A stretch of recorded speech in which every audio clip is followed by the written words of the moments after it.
So, yan mga lods, no.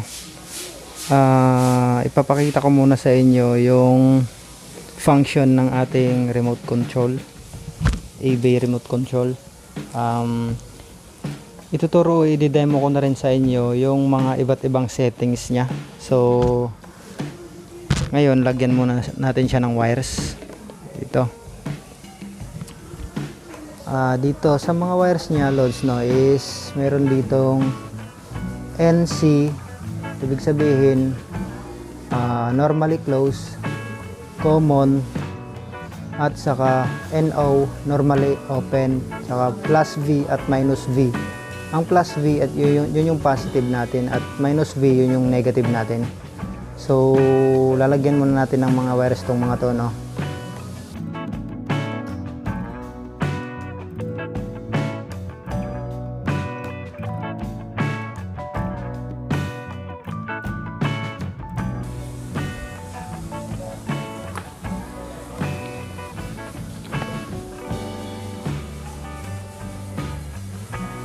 So, ayan, nalagyan na natin mga lods, no.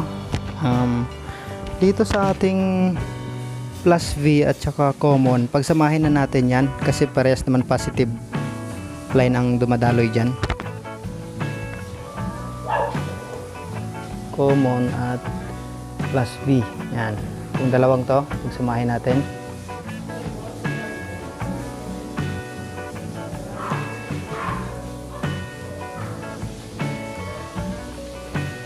So, ganyan magiging setup niyan.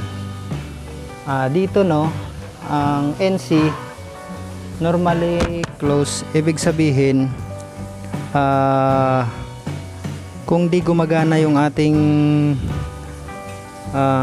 module, ibig sabihin normally close yan, merong supply na dumadaloy dyan sa ating NC, normally close, so merong continuity na dumadaloy dyan. Dito naman sa NO, yun yung open, yun yung walang kuryente na dumadaloy. So kapag trigger mo na yung ating relay, pag pinagana mo na yung ating module, ang normally closed na yan,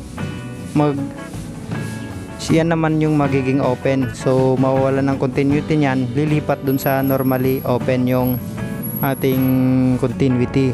Kapag inon mo yung ating remote, magkakaroon ng supply yung NO dyan. So dun magti-trigger yung ating relay. So ngayon, ituturo ko sa inyo yung function niya at yung iba't ibang settings niya.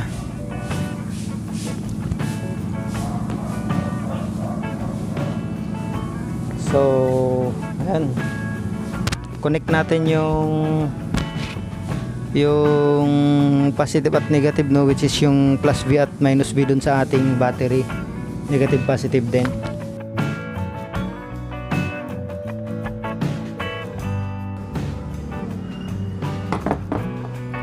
So ngayon guys, may kuryente na to, no. Tingin natin. Bali ito yung remote nya, A at saka B, dalawang pindutan lang to. So ayan, naka default setting siya, no.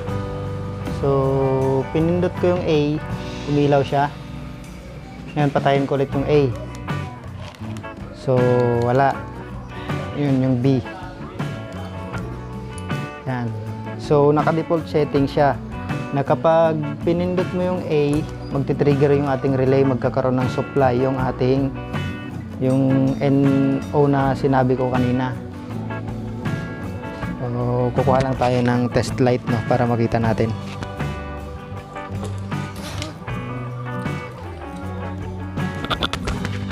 So sa ngayon, no, ito muna yung test light natin kasi wala na tayong ibang test light eh. Yung tester ko naman lowbat ata, kaya di ko magamit. So subukan natin.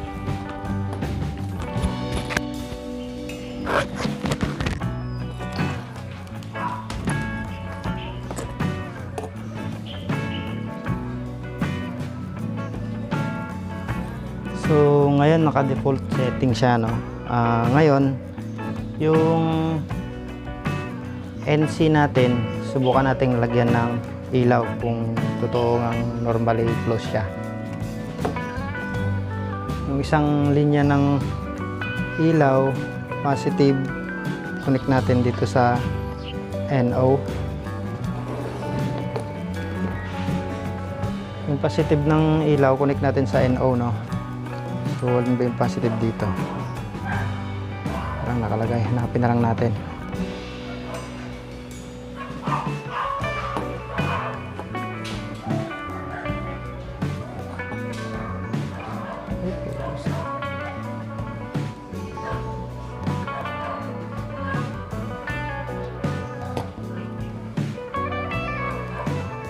Ayun, meron.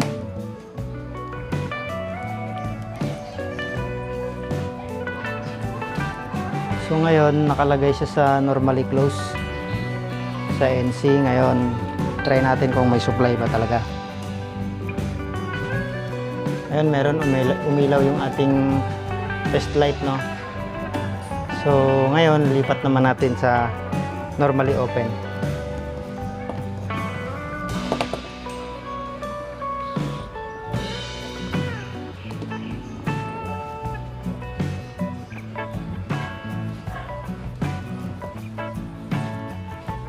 So, subukan natin. So, walang ilaw. So, ibig sabihin, hindi pa nagtitrigger yung ating remote control dyan. So, pag subukan nating pindutin yung remote control, i-on natin, iti-trigger natin. Ayaw, nagkaroon ng power. Ayan, sa A. Ngayon, patayin naman natin. Ayun. So, gumana yung ating remote control. So, sa normally close naman, gagana siya kapag naka-off or hindi nag-activate yung ating relay. Kaya nga normally close kasi may continuity siya. So, kahit di mo pipindutin yung remote, may power siya. Yan. Mamamatay naman siya kapag pinindot mo yung on ng ating remote control. So, pindutin natin. Yan. Kasi lumipat na sa normally open yung kanyang continuity. So, patayin natin yung remote control. So, ayan. So, sa gantong setup, no, yung i-on mo sa A, patayin mo sa B is pang turn off yan ng ating switch, turn off ng ating load. Halimbawa, ilalagyan mo yung motor mo ng kill switch, anti-tip. So ito yung ganito yung setup niya. Ganito yung setup nun. So ituturo ko naman sa inyo kung paano yung setup nung iba pang switch niya. Dikit lang natin pa dito, no?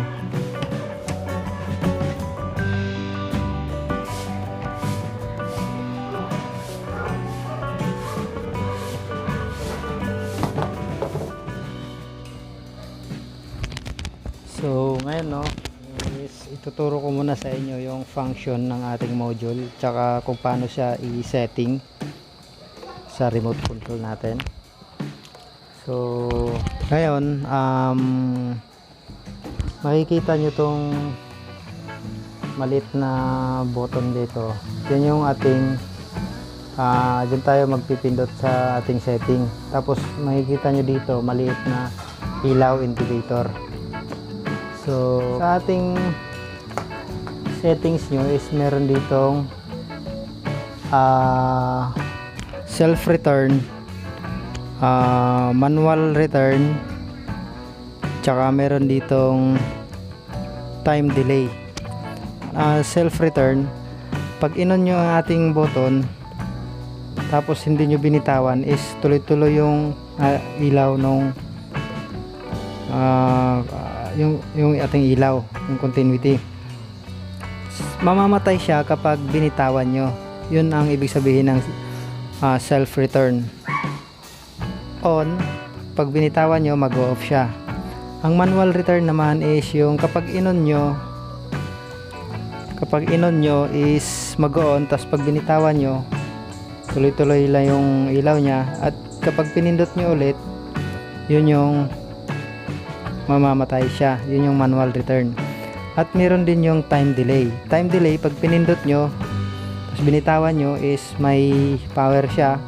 Mga ilang seconds, mamamatay siya. Yun yung time delay. At meron din yung function niya is meron ding off function na yung button niya yan is para lang sa off talaga. Hindi siya mag-on, kundi off lang talaga yung function niya. So ngayon tuturo natin yung unang function. Yun yung self-return function.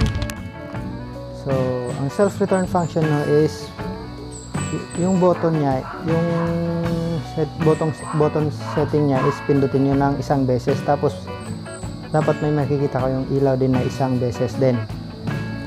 1, yan. Tapos pag umilaw na, antayin yung umilaw na, saka nyo pindutin yung button na gusto nyong iset. Halimbawa yung A button, yan. Tapos pag pindutin na natin, yan, hindi ko binibitawan yung button.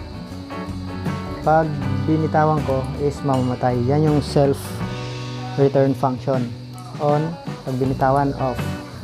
So itong self return function no, is ito yung sa mga busina, starter ng ating motor, at saka doon sa kung may nakikita kayong hydraulic opener, yung sa compartment ng ating motor, yung sa upuan, pag pinindot nyo is mag-open, yun yung ginagamit dito. Ito yung self return function. Pag pinindot nyo, mag-on. Pag binitawan nyo, mag-off. So ngayon ang sumunod is yung manual return function. Sa manual return function is pipindutin nyo yung setting ng dalawang beses. Isa, dalawa. So dalawang beses din dapat mag-ilaw. Tapos hintayin yung umilaw, tapos saka nyo pindutin yung set button na gusto nyo i-set. Yan, tapos okay na. Ayan, subukan natin. Pindot, nag-on. So binitawan ko, tuloy-tuloy pa rin yung on nya. So kapag pinindot ko ulit, mag-off siya. So yan yung ibig sabihin ng manual return function. Sa time delay function naman is eto. Sa button setting, pindutin nyo ng 4 na beses. 4 na beses siya. 1, 2, 3, 4. Yan, tayo nyo umilaw, tapos set nyo sa button na gusto nyo set. A. Yan, okay na. Ngayon, subukan natin. Pindot, tapos hayaan ko lang yung remote dyan. Tapos, mga ilang seconds nyan, mamamatay. Yan. Pindot ulit. Hayaan ko lang. Mga 3 seconds ba yan? 5 seconds. Mga 3 seconds, patay.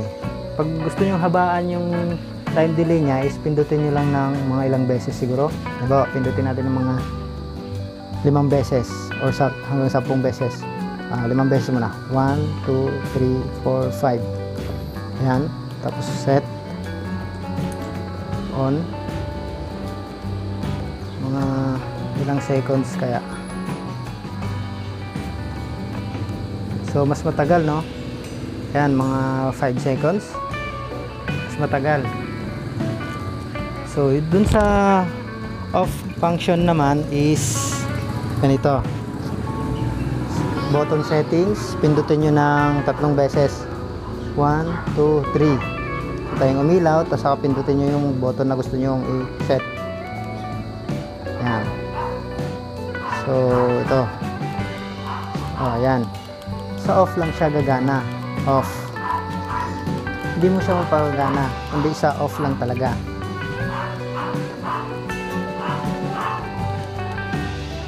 Subukan natin ha. So yung base nilagay ko muna sa manual return. Yan. Ngayon, yung A yung sinit natin ng off function, no? Yan. Hindi mo siya magagamit sa on, kundi sa off lang siya. Yan. So sa ganitong setup, no, is ito yung para sa ating ating kill switch function sa ating motor. Pipindutin mo siya sa button na on, papatayin nyo siya sa button na off lang. Yan. So yun lang mga function mga lods, no. So kapag gusto nyong ibalik sa default setting niya, yung tipong walang gagana kahit isa sa ating button, is pindutin nyo lang ng long press yung ating button settings. Yan, tapos antayin yung umilaw, nagbi-blink-blink yan, tapos bitaw. Ayan, wala nang function lahat yan. Yan, yan, default setting natin yan. So ngayon, dahil ikakabit ko siya sa, gagawin ko siyang kill switch ng ating motor, is gagawin natin yung isang button on off, tapos isang button na on off yung manual return, tsaka isang button sa permanent off lang, yung off function. So ano yung manual return? Dalawang beses, di ba? So pindutin ko yung button setting ng dalawa, 1, 2. So dahil sa A ako pipili ng ating function ng kill switch, is pindutin ko yung A. Yan, yan. Pag pinindot ko yan, ibig sabihin gagana yung ating motor.